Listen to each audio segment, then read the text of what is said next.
Bueno, sin la CGT en la movilización, pero mucha gente, ¿no?, que se hizo eco. La verdad que sí, que fue una muy buena movilización, teniendo en cuenta exactamente lo que vos decís. Sin la CGT, que es una de las denuncias que hacemos, que convocan a un paro nacional, que es lo que veníamos exigiendo, por supuesto, porque es necesario y porque muestra también quiénes somos los que movemos el mundo, el país, los trabajadores. Entonces era muy necesario el paro nacional, pero también hay que mostrar esa fuerza en la calle, y no puede ser un paro pasivo, sino todo lo contrario, paro activo con movilización y con poner la mayor fuerza en las calles. Es una de las denuncias, pero a pesar de eso, hoy fuimos muchos en las calles, ¿no?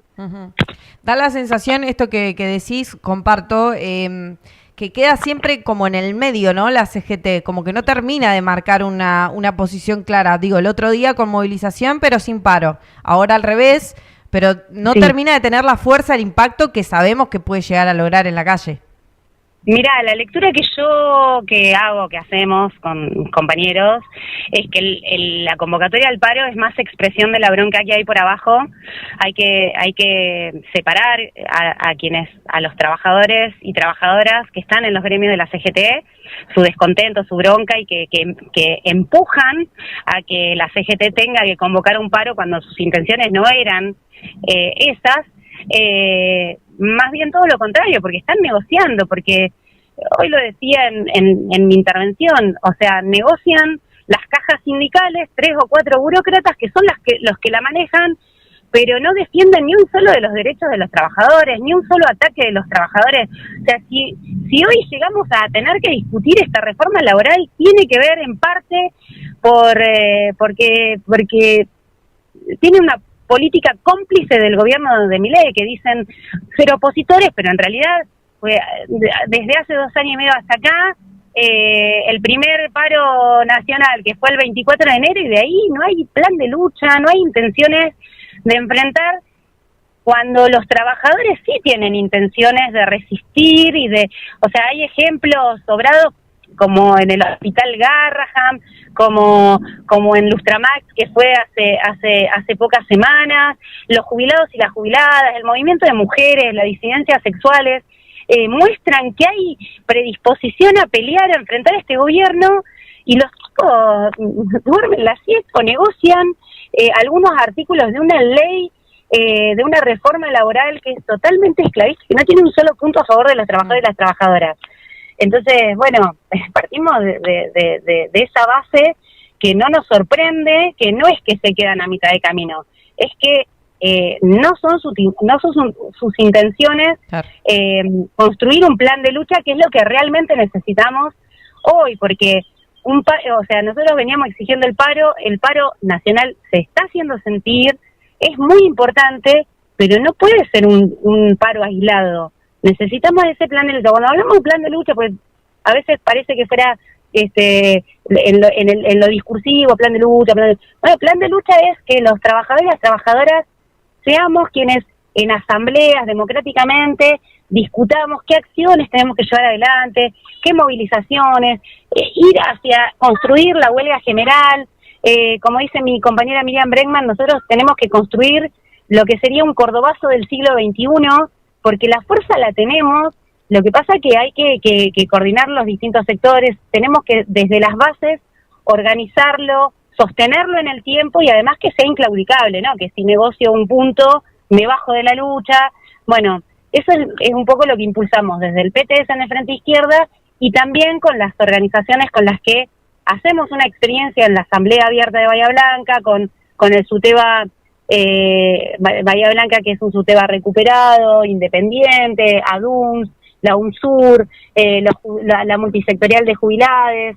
Esa es la intención que nosotros tenemos, pero eso se tiene que expandir, extender, porque es muy necesaria la unidad para enfrentar esto que se viene. No sé si vos lo percibís de la misma manera. Yo hace un rato hablaba de que me da la sensación de que esta reforma, que más allá de que, digo, se votó el otro día, pero ya se viene hablando por lo menos de hace 2 meses mínimo, me animo a decir que desde las últimas elecciones ya se sabía que esto se iba a tratar, pero que por lo menos esta semana yo noté un cambio en la sociedad, y no digo en la sociedad que tiene un partido político como bandera, ese vecino o vecina que por ahí no se mete tanto en política, que no le interesa hablar tanto, pero que siento que es un punto de quiebre, un punto de inflexión en la sociedad, porque entienden claramente de que viene a sacar derechos de una manera muy, muy expuesta. Totalmente, mira, nosotros hoy arrancamos la jornada con un corte en Ruta 3 y Colón, en acceso a Bahía Blanca, corte intermitente, o sea, subíamos a la ruta, sí.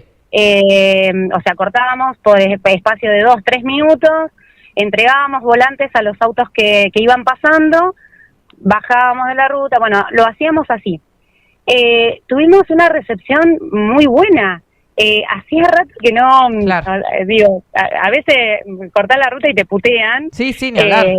Bueno, hoy, salvo algún caso excepcional, recibían el volante, nos expresaban que también estaban, esto que vos decís, hay una bronca por abajo, hay un descontento por abajo que se está haciendo, y que hacía rato que no veía un consenso con algo como con esta reforma laboral tan extendido. Nosotros venimos haciendo una campaña enorme, bueno, ahí estábamos repasando el debate presidencial en el 2023, cuando Miriam Bregman le decía a Milei esto que está pasando ahora. Claro. O sea, nosotros ya lo venimos denunciando desde el principio, y cuando después de que ganaron las elecciones La Libertad Avanza, redoblamos la apuesta para denunciar lo que se estaba tratando, lo que querían hacer a escondidas, de espaldas al pueblo trabajador, a los vecinos y vecinas, como vos decís. Empezamos a hacer una denuncia, hicimos una gran campaña, propia desde el PTS, se sumaron otros, pero desde el PTS, yendo a los lugares turísticos, fuimos a Mar del Plata, o sea, a la costa, a entregar volantes, y como nunca nos lo recibían y nos preguntaban y se informaban, y muchos contactos que nos decían, te doy mi teléfono, por favor, avísame dónde se van a juntar, quiero movilizar contra esta reforma. Digo, pase lo que pase hoy, que hay que estar atentos a lo que se vote en diputados, seguramente volverá al Senado y demás. Obviamente que todavía no está todo perdido, pero digo, pase lo que pase hoy, se vote la reforma o no se vote la reforma, va a tener costos políticos importantísimos, porque no es legítima en lo absoluto esta reforma laboral, o sea, está totalmente deslegitimada. Entonces, si se vota a favor y pasa, después hay que implementarla, y yo estoy segura y confío también en la fuerza, porque la venimos viendo, en que no va a implementarse así como así.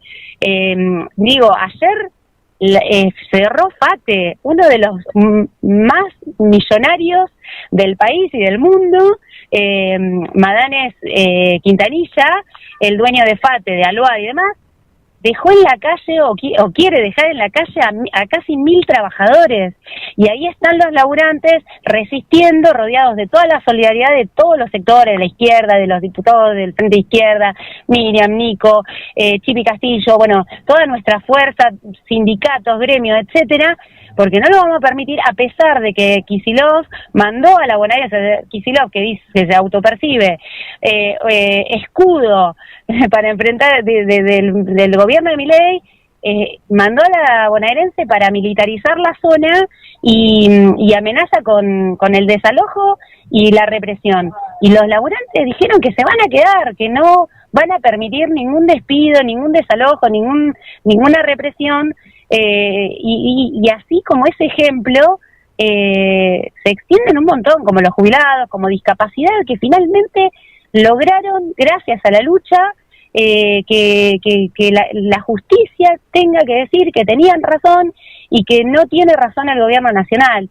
Y la lucha del Garrahan, bueno, obviamente que vamos a tener que enfrentar ataques. Por eso también la denuncia de la CGT, que ante semejantes ataques los tipos negocian con el gobierno en vez de estar convocando a todos los trabajadores, o sea, a todos los gremios de la CGT, a asambleas, a plenarios, que nos juntemos distintos gremios para construir un plan de lucha. en vez de estar haciendo eso, están negociando. Pero el ataque es brutal, o sea, y lo que se viene es brutal, pero nosotros tenemos la fuerza para enfrentarlo. Por eso confiamos en eso, no va a ser tan fácil, más allá de que se vote, o sea, obviamente que no es algo que queremos, que no es un paso que queramos que ocurra, por eso decimos que hay que tirar abajo toda la reforma laboral, pero se vote a favor o se vote en contra, esto recién empieza en un sentido, porque lo que tenemos que tirar abajo es la reforma, pero también todo el plan de ataques, de ajuste, de Milei, de los gobernadores, que a lo único que le importa también son las cajas de las provincias, la coparticipación y el impuesto a la ganancia, y le importan muy poco las condiciones de vida de los laburantes, con los senadores que ganan 10 palos, diputados que ganan 5 palos, quieren decidir sobre la vida de millones de laburantes y de sectores populares. Entonces, bueno, tenemos una fuerza ahí, hay que construir lo que te decía, y no aflojarle. Yo me voy, y la juventud que vimos hoy también, estudiantil, ayer hubo toma de la Universidad de Córdoba, hubo cacerolazos, me voy con una moral enorme que hay, o sea, no van a pasar fácilmente, no vamos a dar un solo paso atrás, esto recién comienza.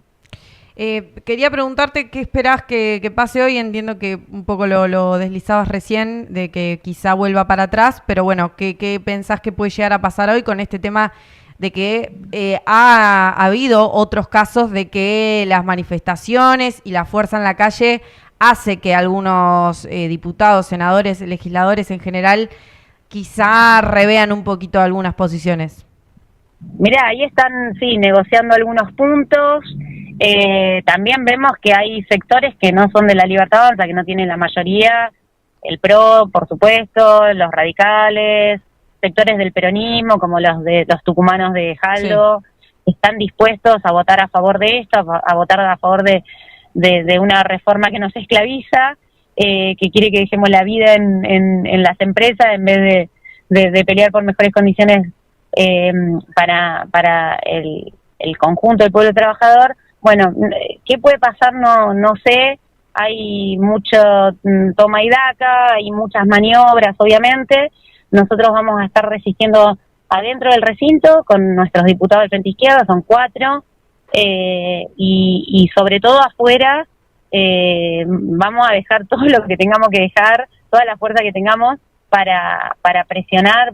Va a ser una jornada muy larga, entiendo que arrancaría a las 14, pero siempre se puede retrasar un poco más, y es probable que intenten votarlo entre gallos y medianoche, porque es mucho de lo que hacen, y en ese sentido el movimiento de mujeres ha sido un ejemplo de cómo se tiene que enfrentar una votación en el Senado o en diputados, haciendo vigilia de muchas personas en la calle, como hicimos cuando se legalizó el aborto, las dos veces, cuando se votó en contra, pero también cuando lo conquistamos al derecho, que no nos corrimos ni un milímetro de la calle, estuvimos ahí poniendo el cuerpo hasta el último minuto, y creo que hoy tiene que pasar un poco eso.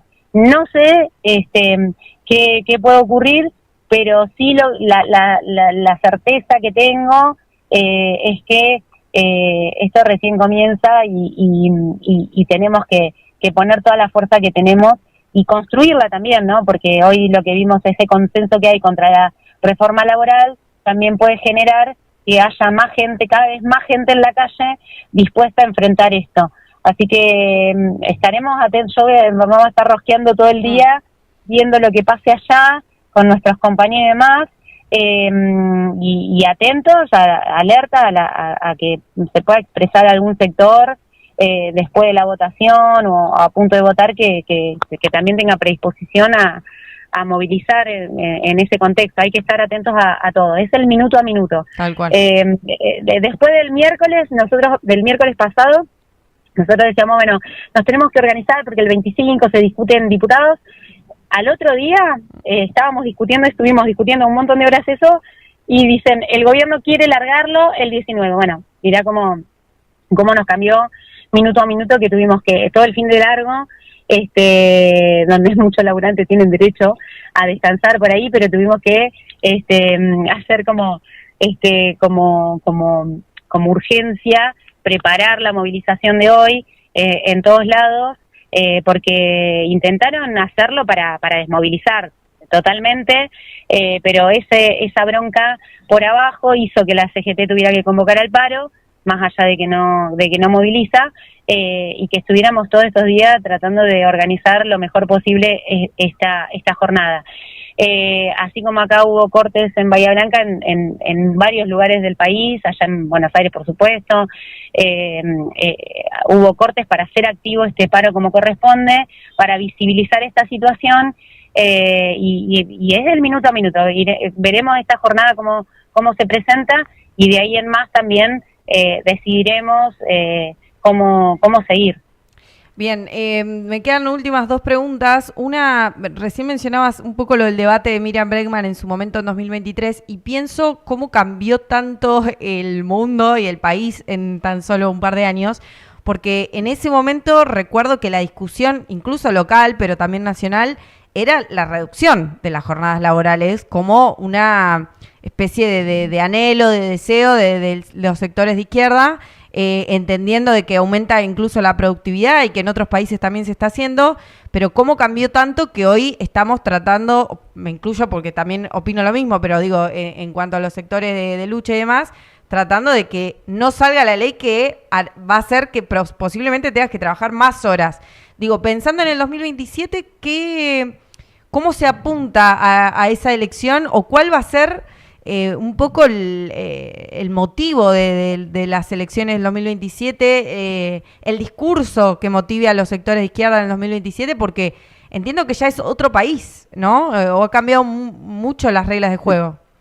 Mira, primero sí, es cierto que nosotros, una de las propuestas que tenemos desde hace mucho, no solo desde el 23, sino desde antes, que es la reducción de la jornada laboral a 6 horas, 5 días a la semana, con salarios que no estén por debajo de la canasta familiar, que se repartan las horas de trabajo, que eso terminaría con el trabajo precario, con la desocupación, hoy con la tecnología, el avance de la tecnología y la ciencia, es posible, como vos decís. Hay países del mundo que no son de izquierda y están discutiendo eso, o que lo están implementando.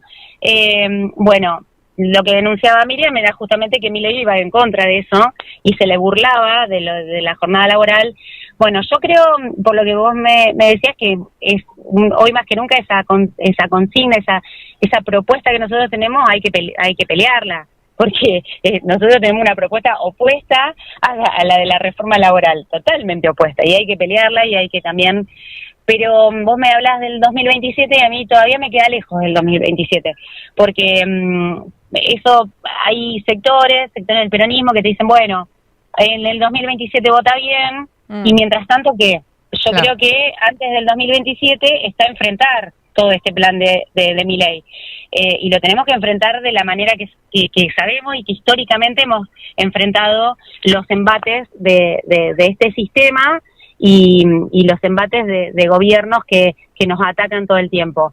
Yo creo que primero tenemos que construir ese plan de lucha que te decía, tenemos que tirar abajo la reforma, tenemos que discutir, tirar abajo el plan de Milei y el FMI, un régimen totalmente sumiso de Estados Unidos y Trump, porque no llegamos, sino porque ¿cuántos nos vamos a morir en el camino? Y cuando hablo de morir, casi literal, ¿cuántos enfermos ya no están llegando por todo lo que venimos peleando? ¿Cuántos viejos van a resistir hasta el 2027 seguir cobrando la mínima y encima que te caguen a palos todos los miércoles? Bueno, o sea, yo entiendo a veces esta idea de bueno, esperar a las próximas elecciones en algunos sectores de la población, pero la verdad es que solamente esperar a las próximas elecciones es casi liquidacionista de lo que estamos viendo, y es la postura de muchos sectores del peronismo, de la CGT, de muchos sectores que bueno, dicen, bueno, que haga todo el trabajo sucio Milei y después volvemos en el 27. No, nosotros creemos que antes del 27 está enfrentar esto. Primero tenemos que enfrentar. O sea, muchos de los que decían que se viene el fascismo hoy no están movilizando, no están... Bueno, no, al fascismo se lo enfrenta en las calles, se lo enfrenta en los lugares de trabajo, de estudio, en los medios de comunicación, en todos lados se lo enfrenta. No se puede pasar, porque después, cuando, como decimos, los discursos de odio no caen en saco roto, pasa eso, que después vos querés empezar desde cero y no se empieza desde cero. El movimiento obrero, el movimiento de mujeres, de la diversidad sexual, de jubilados, de desocupados, de los movimientos populares, tienen una tradición de lucha que hoy más que nunca hay que revivirla, hay que reanimarla en los lugares donde no está reanimada, y muchos otros que sí venimos peleando desde siempre. Pero creo que antes del 2027 tenemos esta gran pelea, esta gran batalla por delante, y después en el 2027 veremos. Yo creo que ahí el pueblo argentino, el pueblo trabajador argentino, tendrá que sacar sus propias conclusiones de ver quién estuvo en los momentos en los que se necesitaba estar junto a los trabajadores, junto a las mujeres, junto a la disidencia, quién estuvo ahí tanto combatiendo en las calles, en los lugares de trabajo, en los sindicatos y también en el Congreso, y quienes no estuvieron a la altura de los ataques que tenemos. Entonces yo creo que el 2027 y de acá al 2027 puede pasar, como vos dijiste, del 23 hasta ahora pasaron un montón de cosas. Bueno, de hoy a las elecciones del 27 pueden pasar un montón de cosas, y yo creo que ahí la experiencia que vivan las masas trabajadoras van a sacar sus conclusiones y van a saber van a tener la posibilidad de elegir también en ese momento. Pero bueno, todavía o sea, es un año, pero para mí sí, es una eternidad todavía. Total, sí.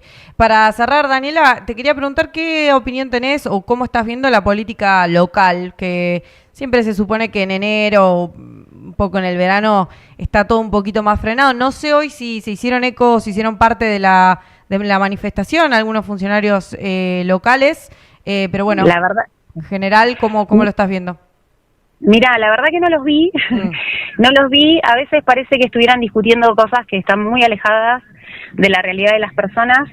El año pasado, con todo el tema de la inundación, nosotros denunciábamos que discutían por fuera de la realidad de las personas, que no se está pensando la reconstrucción de Bahía en base a las necesidades sociales, en base a las necesidades de las grandes mayorías, sino en base a las ganancias de las empresas del pueblo y puerto, de los sectores empresariales bahienses.